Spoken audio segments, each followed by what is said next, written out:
Hi guys, welcome to this session. और जैसा कि आप लोगों ने लेवल 1 के सेशन के बिगिनिंग में सुना होगा, मैं फिर भी उसको रिपीट कर देता हूँ कि ये लेवल 2 का वीडियो है। इसमें हम लोग mainly editorial page, business page और स्पोर्ट्स पेज पढ़ेंगे। साथ ही साथ जो फिल्म वाला सेक्शन है उसमें भी कुछ देखेंगे। खास करके हॉरोस्कोप्स तो ज़रूर पढ़ेंगे आप। अगर एक दो दिन का भी हॉरोस्कोप का वीडियो देखेंगे तो आपको पता चल जाएगा कि यहाँ से कितनी अलग अलग चीज़ें और कितनी नई चीज़ें मिलती हैं। और एग्जाम्स में बिल्कुल वैसे ही क्वेश्चंस, वैसे ही सेंटेंसेस होते हैं। Alright, so let us go ahead and start this session. तो इसका भी जो भी इंपॉर्टेंट वर्ड्स और फ्रेजेस हैं उसका मैं एक लिस्ट बना दूंगा and I will upload it. So you just have to watch this video and keep that video also in the store. So let us go ahead and let us start with the first headline. Sidelining of pilot in crucial decisions behind the turmoil.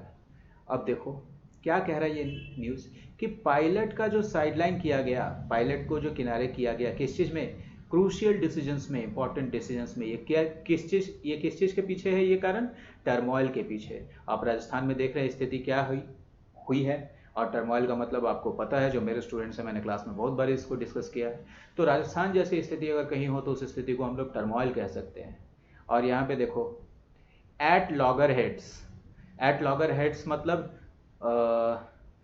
जैसे वो बकरों को देखा है ना आपने, सिर में सिर टकरा के लड़ते हैं, तो यही चीज़ है at loggerheads. At loggerheads मतलब कि दो लोग एकदम एक दूसरे के ऑपोजिट खड़े हैं। तो you can write down this phrase at loggerheads. Okay, and let me move to the next section.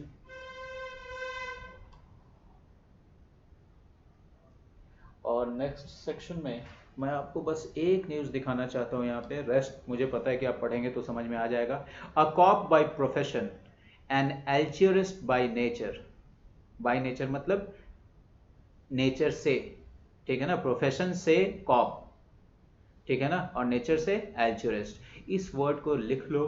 एल्चुरिस्ट का मतलब होता है परोपकारी, कोई दयालु आदमी, कोई परोपकारी आदमी, तो उसको हम लोग क्या कहेंगे? एल्चुरिस्ट कहेंगे। So you got a new word. Now let us move to the editorial page and let us see कि ये कहता क्या है। सबसे पहला न्यूज़ देखो, सबसे पहला हेडलाइन यहाँ किस चीज़ के बारे में है? What does China want. आखिर चाइना चाहता क्या है? If it is serious about piece, अगर ये पीस के बारे में सीरियस है, ठीक है ना, अगर ये पीस के बारे में सीरियस है, the first step is clarifying LAC. क्या लिखा है? क्लैरिफाई करो एलएसी को। क्लैरिफाई, क्लैरिफाई मतलब क्लियर करो। यहाँ एलएसी को क्लियर करने के लिए कह रहा है आप क्या करते हैं? अपने डाउट्स को क्लैरिफाई करते हैं। क्लैरिफाई मतलब साफ करो, क्लियर करो। ओके, और अभी आप देखिए एक और न्यूज़ है यहाँ फेसबुक से रिलेटेड और फेसबुक जैसी कंपनीज से रिलेटेड। फ्रेंड्स, आज के टाइम पे क्या हो रहा है कि बड़ी बड़ी जो कंपनीज हैं, वर्ल्ड में कोई भी ऐसा इशू आता है, if there is any issue जो कंट्रोवर्शियल है, जिस पे लगता है कि लोगों को एक स्टैंड लेना चाहिए, जैसे इन्वायरमेंट का इशू हो, क्लाइमेट का इशू हो, तो आप ये नहीं कह सकते कि मैं न्यूट्रल रहूँगा। नहीं, आपको एक स्टैंड लेना पड़ेगा, आप क्लाइमेट के साथ हुई। इसी तरह बहुत सारी चीज़ है, जैसे अभी रेशियल डिस्क्रिमिनेशन बहुत है, अभी इसके ऊपर बहुत बातें हो रही हैं because of that shoot out in United states.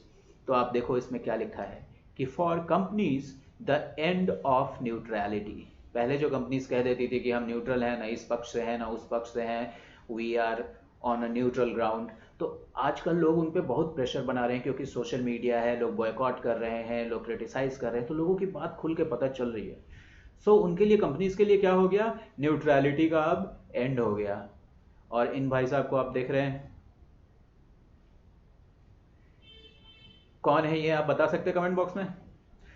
The Facebook and boycott, the Facebook ad boycott shows that companies are increasingly being forced to take positions.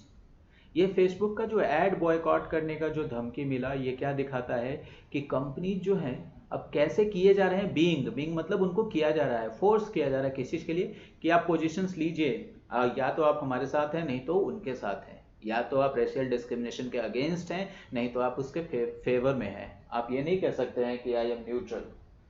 तो ऐसा चीज कंपनीज के साथ, बड़ी बड़ी कंपनीज के साथ हो रही है। Okay, now let us see कि इसके नीचे क्या लिखा है। आप ये देखो, the 5 truths about the migrant workers crisis.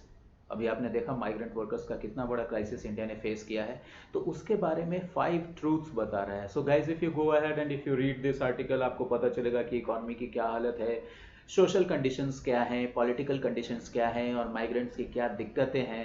ठीक है ना? तो आपको एक आइडिया बनता है चीज़ों के बारे में। And to become an officer you have to get all these ideas. आपको कहीं ना कहीं से ये आइडियाज लेने हैं। क्या लिखा है यहाँ पे? They are underpaid. कैसे हैं वो? अंडरपेड है and overworked from marginalised communities. ऐसी कम्युनिटीज जिन पे सोसाइटी का ज़्यादा ध्यान नहीं जाता है। जैसे आप एक पेज पे लिखते हो, suppose that this is a page, आप इस पेज पे लिख रहे हो, तो आप एक मार्जिन बना लेते हो यहाँ पे। तो जो भी मेन चीज़ होता है वो आप मेन बॉडी में लिखते हो, ओके। और जो छोटी मोटी चीज़ें होती है वो आप यहाँ पे लिख सकते हो। तो वैसे ही समाज का भी एक मार्जिन है, उस वहाँ पे जो कम्युनिटीज़ हैं उन पे समाज का ज़्यादा फोकस नहीं है। तो they are underpaid and overwork from marginalised communities. कैसे कम्युनिटीज़ से आते हैं? जो मार्जिनलाइज्ड कम्युनिटीज़ हैं। और सस्टेन्ड बाई, वो किस चीज़ से सस्टेन होते हैं, किस चीज़ से अपने आप को खड़े रखते हैं, किस चीज़ से जीवित रहते हैं, अपने आप को चलाते रहते हैं? By an invisible economy of care. ठीक है ना? एक इकोनॉमी ऑफ केयर है, किसी का केयर करने का, सहायता करने का, जो इनविजिबल है, इसी के द्वारा वो सस्टेन्ड है। Now let us look at this. To deal with China focus solely on economic growth. Solely on economic growth मतलब only on economic growth। ठीक है ना? China is where it is। China है वहां पे जहां पे ये है, because of it's relentless drive for economic power. अब यहाँ ड्राइव का मतलब क्या हो गया? चाह। ओके, और कैसा ड्राइव है भाई? तो रेलेंटलेस ड्राइव है। देखो मैं यहाँ पे लिख देता हूँ, ये हम लोगों ने डिस्कस किया है, जिसकी इंटेंसिटी कभी कम नहीं हो। Okay, Roger Federer, Novak Djokovic, these are relentless players. Intensity ही कम नहीं होती है इनकी। ओके, तो चाइना आज जहां पर है, China is where it is. China आज जहां पर है वहां पे है, क्यों है? अभी देखो आपकी क्यों है। क्यों? Because of its relentless drive. इसका जो इंटेंसिटी कम किए बिना जो ड्राइव है, जो चाह है इकोनॉमिक पावर के लिए, इस वजह से India needs to make wise choices. India को वाइज चॉइसेस मेक करने होंगे, मतलब बनाने होंगे, मतलब चॉइस चुनने होंगे। Okay, so there is one more headline. Guys look at this headline for your GA point of view. ये बहुत ही इंपॉर्टेंट है। Why Erdogan is wrong on Hagia Sophia। Erdogan, Recep Tayyip Erdogan Turkey के prime minister हैं। आपको बताना है Turkey का कैपिटल क्या है। और टर्की में एक मॉस्क है, मस्जिद है, हेजिया सोफिया। अभी उसको लेकर बहुत कंट्रोवर्सी हो रही है। अभी तो ये मॉस्क है, मस्जिद है, कुछ लोग इसको म्यूजियम बनाना चाहते हैं, कुछ लोग कुछ और बनाना चाहे, चर्च बनाना चाहते होंगे। तो ये हेजिया सोफिया आप नाम याद रखेंगे, जीए के लिए बहुत ही इंपॉर्टेंट है। All right, so now let me go ahead and let me read the point below it. To push his majoritarian Islamist politics, he is reversing Turkey's rich history। ठीक है ना? तो आप देखो, अपना मेजोरिटेरियन क्या होता है? जहां पे जो बहुसंख्यक हैं, जिनकी आबादी ज्यादा है, सिर्फ उनकी बात चले, तो ऐसे हम लोग मेजोरिटेरियन कॉन्सेप्ट, यही चीज होता है। तो अपना मेजोरिटेरियन इस्लामिस्ट पॉलिटिक्स, मतलब इस्लाम का सिर्फ पॉलिटिक्स हो, उसको पुश करने के लिए, उसको बढ़ावा देने के लिए, he is reversing Turkey's rich history. Turkey के रिच हिस्ट्री को वो क्या कर रहे हैं? रिवर्स कर रहे हैं। Alright, now let me move to the next page. और नेक्स्ट पेज में हम लोग सारे हेडलाइंस करने की कोशिश करेंगे। और yes, so this is the business page. Imports from Hong Kong under greater scrutiny. ठीक है ना, इसमें मुझे नहीं लगता है कि आपको कुछ बताने की जरूरत है। ट्रेड डाइवर्जन, देखो क्यों है ग्रेटर स्क्रूटिनी में? हांगकांग से जो अभी इंपोर्ट्स आ रहे हैं हमारे कंट्री में, वो ग्रेटर स्क्रूटिनी में क्यों है? क्योंकि ट्रेड को डाइवर्ट कर दिया जा रहा है। हो सकता है चाइना अपना माल हांगकांग के थ्रू भेज रहा हो। और देखो उस चीज़ को लिखा कैसा गया है, चाइना, देखो उसको मैं दिखाता हूँ अभी आपको। China is routing exports. China क्या कर रहा है? राउट कर रहा है एक्सपोर्ट्स को। राउट कर रहा है मतलब दूसरे रास्ते से भेज रहा है। आपके इंटरनेट कनेक्शन जिनके जिनके घर में है, एक चीज होता है राउटर, ये क्या करता है? रूट बना के दूसरी तरफ से टू इंडिया, ये अपना एक्सपोर्ट्स इंडिया को रूट कर रहा है। किस चीज के? वाया द सिटी एमिड टेंशंस के बीच, हांगकांग सिटी से। और ये देखो, ये जो वर्ड आपने देखा VIA, बसों पे बहुत लिखा देखते हैं आप, वाया बोलते हैं इसको, मतलब किसी जगह से होकर गुजर जाना। जैसे सपोज दैट ये पटना है, ठीक है ना, और किसी को इधर किसी और डिस्ट्रिक्ट में जाना है, तो इधर से बस आई, इधर से बस आई, पटना होते हुए गुजर गई, तो ये वाया पटना कहा जाएगा इसको। ये एक प्रिपोजिशन है। Alright, so let me move to the next headline। देखो मुझे लगता है कि थोड़ा सा मुझे इसको जूम कर देना चाहिए। Just give me a moment, I will zoom it. Okay, alright. अभी आप ये न्यूज़ देखो, जो आपका ये न्यूज़ है, बैंकिंग सेक्टर में सी म्यूटेड, जो वर्ड लिखा है वो क्या लिखा है? MUTED, muted Q1 earnings. अब मैंने आपको बताया था 12 महीने के साल को 3 के 4 क्वार्टर में बांट देते हैं, तो पहला क्वार्टर का बैंकिंग सेक्टर क्या देख रहा है? म्यूटेड अर्निंग देख रहा है, म्यूटेड कमाई। अब देखो, जो भी चीज म्यूट रहता है वो कैसा रहता है? खामोश रहता है। इसका मतलब इनकी कमाई कम हुई है, इसीलिए इसको म्यूटेड कमाई लिख दिया गया है। ऑलराइट,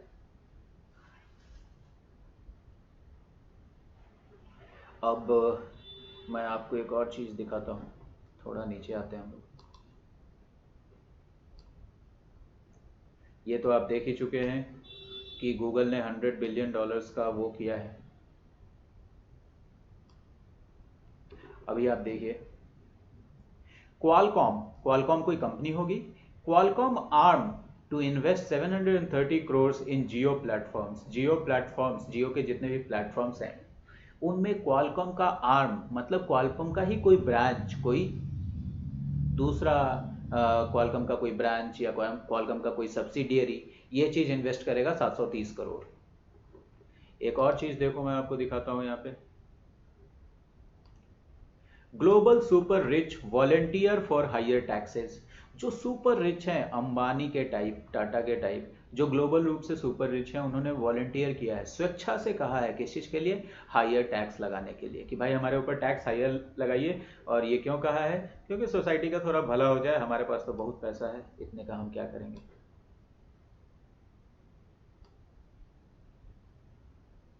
अभी आप ये देखो, मोर इन्वेस्टर्स आई डायरेक्ट स्टॉक परचेज। अब मैंने आपको बताया था स्टॉक एक्सचेंज में कैसे स्टॉक परचेज करते हैं। ज़्यादा से ज़्यादा इन्वेस्टर्स जो निवेश करते हैं वो किस चीज़ पे नज़र गड़ाए हैं? क्या चीज़ चाह रहे हैं अब? Direct stock purchase. ओके, और एक वर्ड मैं आपको और दिखाने की कोशिश करता हूँ guys, it's an important word, आपको कभी भी एग्जाम में दिख सकता है। Remote work picks investor interest in cyber security firms. Cyber security की कंपनियों में इन्वेस्टर के इंटरेस्ट को कुछ हो रहा है। रिमोट वर्क क्या कर रहा है? पिक कर रहा है, PIQUE। ये वर्ड मुझे नहीं पता है, कोई भी इसको कमेंट बॉक्स में जाके आप लिखिए। ओके, ये वर्ड आपके लिए है, you have to see the meaning in dictionary, और आपको कमेंट बॉक्स में इसका आंसर देना है। इसी के बगल में मैं आपको एक और न्यूज दिखाता हूं।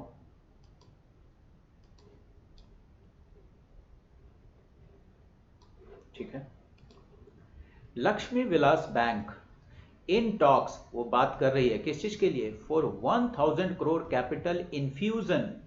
इन्फ्यूजन, ये वर्ड मैंने किसी भी बैच में तो अपने बैंक क्लर्क का एक सेट दिया था बनाने के लिए, एक टेस्ट लिया था, उसमें यही वर्ड था जो क्लोज टेस्ट में भरना था। सो इन्फ्यूज करना मतलब किसी भी चीज में किसी चीज को डालना, किसी भी चीज को मिलाना, तो दैट इज इन्फ्यूजन। तो लक्ष्मी विलास बैंक क्या चाह रही है कि 1000 करोड़ का इन्फ्यूजन हो जाए क्या इनके बैंक में। ऑलराइट, सो लेट मी सी कि और आगे क्या है।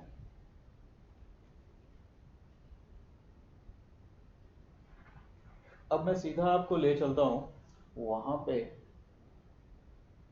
हॉरोस्कोप के सेक्शन में, ठीक है ना, और वहां पे देखते हैं कि आज हम लोग कौन सा हॉरोस्कोप पढ़ेंगे।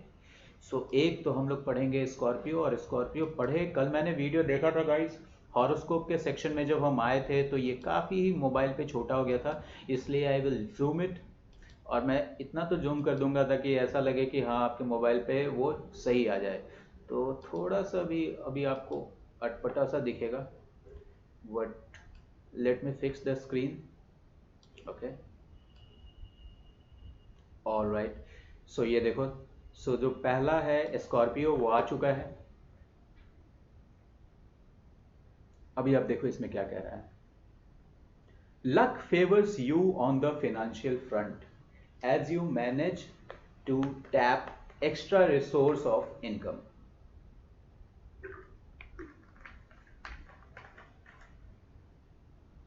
लक आपको फाइनेंशियल फ्रंट पे फेवर करेगा। क्यों फेवर करेगा? क्योंकि एज आप क्या कर रहे हैं, एक्स्ट्रा सोर्स ऑफ जो इनकम है आपका, जो एक्स्ट्रा सोर्स ऑफ इनकम है उसको आप टैप कर ले रहे हैं। क्या कर रहे हैं आप? टैप कर रहे हैं, मतलब आप उसको यूज कर रहे हैं। मैंने बताया था आपको, रिसोर्स को हमेशा हम लोग क्या करते हैं, टैप करते हैं। Okay, so that was the first line. Let me move to the second line, let us see what it is. Whatever you are trying to achieve on the professional front will be yours for the asking. Just look at this line. कह रहा है कि professional front पे आप जो भी achieve करने की कोशिश कर रहे थे वो आज आपका हो जाएगा।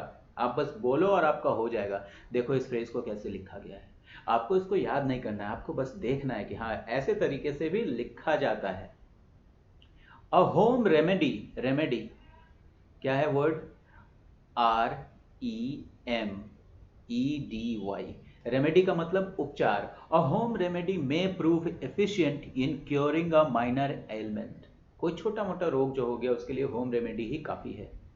An important job on the home front pertaining to maintenance, pertaining to maintenance will be successfully completed. Okay, pertaining to मतलब related to। देख लो मैं फिर से लिख देता हूं इसको, pertaining to का मतलब related to। मैं जो आपको अगला वीडियो बनाऊंगा उसमें इस चीज को डिस्कस कर दूंगा, लिख भी दूंगा। तो इसका मतलब हो गया रिलेटेड टू। तो होम फ्रंट पे मेंटेनेंस से रिलेटेड जो काम हो रहा था वो अब क्या होगा, कंप्लीट हो जाएगा, सक्सेसफुली कंप्लीट हो जाएगा। तो पर्टेनिंग टू सीख लिया आपने, टैप सीख लिया, रेमेडी सीख लिया। ओके, आगे देखो यहाँ पे क्या लिखा है।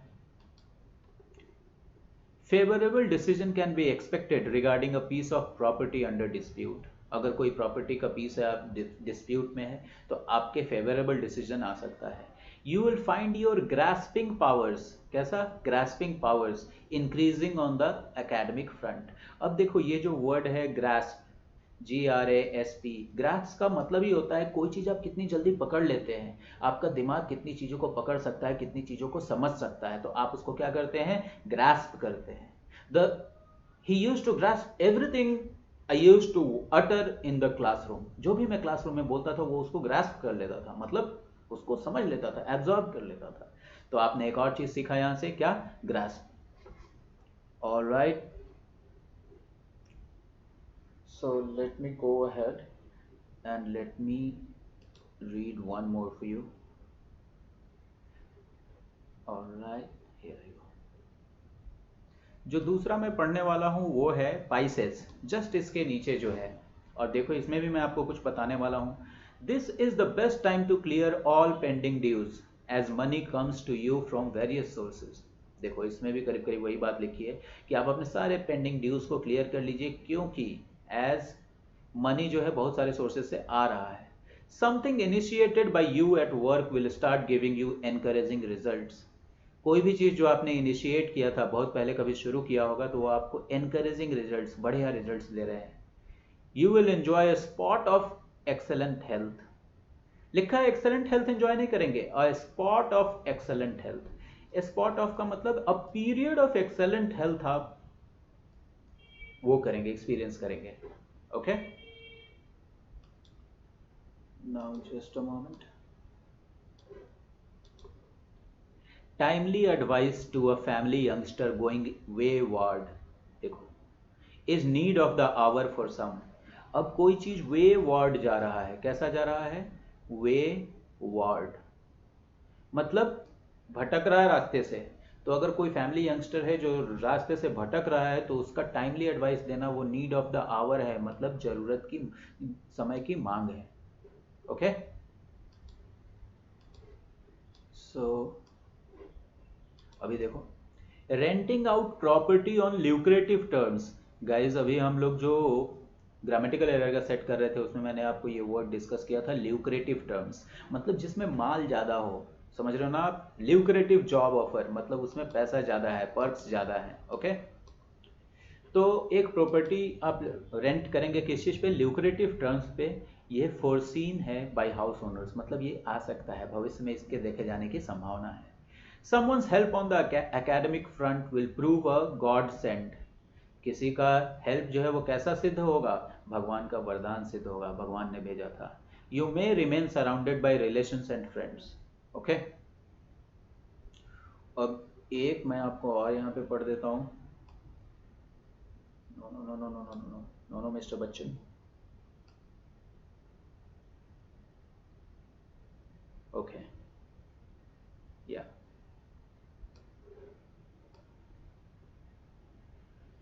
I hope you are not getting bored in the video. Yes, guys, this is Libra। आप देख रहे हो इसमें क्या है? शायद तराजू बना हुआ है यहाँ पे, तो पता नहीं ये कैसे लोग होते हैं, लेकिन ये कैसे भी लोग हों, हमें इनसे अंग्रेजी सीखना है। Loan will be available for those wanting to finance a new venture. Loan उनके लिए अवेलेबल होगा, उनके लिए जो चाह रहे हैं एक नए वेंचर को फिनांस करना। नए वेंचर मतलब आपको अंदाजा लग गया, कोई भी नया प्रोजेक्ट। तो वेंचर का सीधा सीधा मतलब आप समझ लेंगे प्रोजेक्ट, ठीक है ना? और वेंचर का और भी मतलब होता है, लेकिन और मतलब आप डिक्शनरी में देख के लिख सकते हैं कमेंट बॉक्स में, लेकिन यहाँ पे क्या मतलब निकल रहा है? Project. Your standing in your professional circle is likely to get a boost. Your standing मतलब आपका कद, आपकी पूछ, आपका वैल्यू प्रोफेशनल सर्कल में एक बूस्ट मिलने की संभावना है इसको।